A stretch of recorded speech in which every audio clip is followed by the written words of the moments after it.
Caitlin Clark has taken important lesson after career-worst WNBA performance. Caitlin Clark shared an important lesson she learned after her career-worst performance against the Golden State Valkyries, failing to hit a three-pointer for the second time in her career. Caitlin Clark understands that bad games are bound to happen in her career, explaining where her headspace was after a tough loss to the Golden State Valkyries. The Indiana Fever's matchup against the Valkyries marks the latest meeting between Clark and former Iowa teammate Kate Martin, now a star with the Valkyries.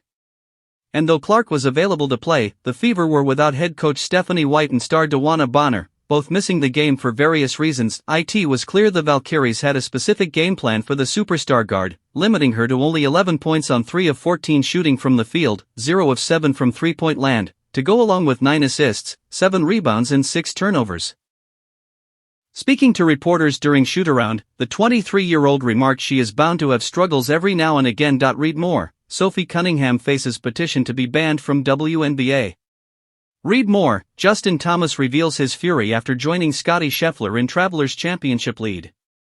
When asked about where her mental headspace was at following a rough game against the Valkyries, Clark said, "Well, I think it's just refreshing to get a little time to yourself and to, take a little time away from basketball and get better at things you want to get better at. But more than anything, having a year under your belt of playing in this league and understanding what this takes, I think, brings me a sense of confidence." The star guard also made it clear that chasing perfection would only be detrimental to her. And, it's a 44-game season. I'm not going to play perfect for 44 games. And I think that's where I really kind of struggled. Last year at times I held myself to such a level of perfection every single night that I wasn't really giving myself much grace.